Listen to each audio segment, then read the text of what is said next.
আজকে আমি কিছু ছাত্রছাত্রীদের উপরে ক্ষোভ প্রকাশ করব, একদম নিজের মন থেকে ক্ষোভ প্রকাশ করব। আর নিজে যেটা আজকে দেখছি, নিজের চোখে যেটা হয়েছে, ওইখান থেকে আমি ক্ষোভ প্রকাশ করব।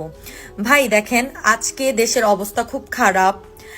আমরা জানি আইন নাই, এখন ডাকাতি হচ্ছে, এই হচ্ছে সেই হচ্ছে। আপনারা ট্রাফিক আইন ঠিক করার চেষ্টা করতেছেন, তারপরে রাস্তাঘাট ঠিক রাখার চেষ্টা করতেছেন, সেটা আমরা মানি, আমরা সেটাতে রেসপেক্ট করি আপনাদেরকে। বাট আপনাদেরও নর্মাল মানুষজনকে রেসপেক্ট করা উচিত। আপনারা আজকে রাস্তায় যার তার সাথে যা তা ব্যবহার করতে পারেন না, ঠিক আছে?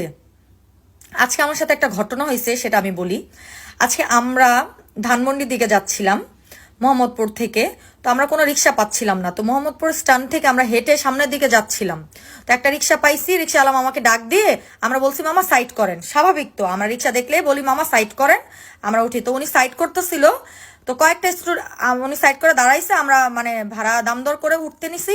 তখন সাইড থেকে কিছু স্টুডেন্টরা এসে বলতেছে আপনি এখানে দাঁড়াইছেন কেন, আপনি এখানে দাঁড়াইছেন কেন? ভাই ওইটাই স্ট্যান্ড, ওইখানে দাঁড়াবে না, কোথায় দাঁড়াবে? দাঁড়াবে কোথায়? রাস্তার মাঝখানে যেয়ে দাঁড়াবে? সাইডে দাঁড়াবে না, স্ট্যান্ডে দাঁড়াবে না, কোথায় দাঁড়াবে? রাস্তার মাঝখানে যেয়ে দাঁড়াবে।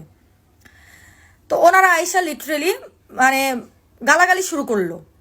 এক পর্যায়ে আমরা বললাম যখন, যে আমরা তো চলে যাচ্ছি, আপনারা কেন এইভাবে চিল্লাচ্ছেন ওনার উপরে? আমরা তো রিক্সা নিয়ে, আমরা তো সাইডেই আছি, আমরা তো চলেই যাচ্ছি, কেন আপনারা এখানে কেন দাঁড়াইলেন? আমাদের সাথেও চিল্লাচিল্লি। তো তারপর আমরা চলে যাব, ওই টাইমে আমার ফ্রেন্ড রিক্সার উপরে উঠছে, আমরা জাস্ট উঠে এখন চলে যাব। ওনারা কি করছে, রিক্সা ধাক্কানো শুরু করে দিছে। একটু জন আমার ফ্রেন্ড পড়ে যায় নাই, ও আজকে পড়ে গেলেও ওর একটা অ্যাক্সিডেন্ট হইতে পারতো। দেখেন, আমাদের দেশে যখন পুলিশ ছিল, এখন পুলিশগুলা নাই, কারণ তারাও নিজেদেরকে সেফ ফিল করতেছে না রাস্তায়, আমরা তো করতেছিই না। তো তারা এখন যেহেতু নাই, তাদের জায়গায় আপনারা কাজ করতেছেন, তারা যেভাবে করতো ওইভাবেই করেন। আপনারা বেশি ডিসিপ্লিন দেখাইতে যে মানুষকে যেভাবে ইনসাল্ট করতেছেন, আপনাদের এই অধিকার কেউ দেয় নাই। তারা আপনারা 2-3 দিন ধরে আপনারা রাস্তা ঠিক করতেছেন, তারা বছরের পর বছর রাস্তা ঠিক করে গেছে, রাস্তার ট্রাফিক ঠিক করে গেছে, ঠিক আছে?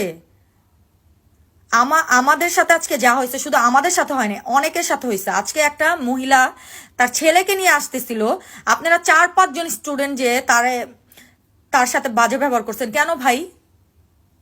আপনাদের কিসের শিক্ষা? আপনারা তো শিক্ষিত হয়েও সুশিক্ষিত না, ঠিক আছে? আপনারা শিক্ষিত হয়েও সুশিক্ষিত না। আপনি একটা বাসের ড্রাইভারের সাথে, একটা রিক্সাওয়ালার সাথে বাজে ব্যবহার করতে পারেন। আমরা যখন মেয়েরা বলতেছে যে ভাই আমরা চলে যাচ্ছি, তখন আপনি কেন আমাদের সাথে লড়লেন? আমরা কি আপনার সাথে ঝগড়া করছিলাম না? আপনার সাথে চিল্লায় কথা বলছিলাম? কি করছিলাম আমরা? দেখেন, দেশ কারো বাপের না, দেশ যেমন আপনার, দেশ আমার, দেশ এই দেশের প্রত্যেকটা মানুষের। এত পাওয়ার দেখানো ভালো না। একদিনে রাস্তায় নেমে আপনারা আহামরি অনেক কিছু উদ্ধার করে ফেলেন নাই, ঠিক আছে? রাস্তা যদি ঠিক রাখেন, ওইভাবেই করেন। একদিনেই আপনাদের মাথা গরম হয়ে যেতেছে, আপনারা যার তার সাথে যাতা ব্যবহার করতেছেন। আর পুলিশ কখনো যদি কোনো মোটরসাইকেল দাঁড়া করায় ধরছে, পুলিশরে গালি দিয়ে বসছেন, গালি দিয়ে বসছেন। ভাই এখন বুঝেন, আপনারা ওই জায়গাটা নিজেদেরকে দাঁড়া করায় রেখা এখন বুঝেন যে দেশ চালানো, তারপরে ট্রাফিক আইন চালানো এত সহজ না ভাই, যতটা সহজ আপনারা মনে করেন।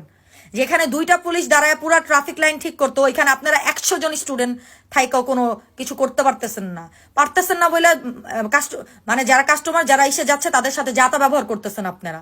কারণ আপনাদের ফ্যামিলি থেকে আসছে এগুলা, আপনাদের ফ্যামিলি থেকে আসছে এগুলা। আপনাদের মধ্যে ম্যানার্স নাই কারোর সাথে কথা বলার, ঠিক আছে? আপনারা আগে নিজেরা শিখেন, তারপর আপনারা রাস্তায় নামেন। আমরাও 2 দিন রাস্তায় নেমেছিলাম, আমিও গতকালকে ছিলাম, তার আগের দিনও ছিলাম। আমরা কারোর সাথে বাজে ব্যবহার করি নাই, কারণ আমাদের মধ্যে ওই সুশিক্ষা আছে, ঠিক আছে? চেঞ্জ হন। শিক্ষিত হইলেই সুশিক্ষিত হওয়া যায় না, সুশিক্ষিত হন। Thank you.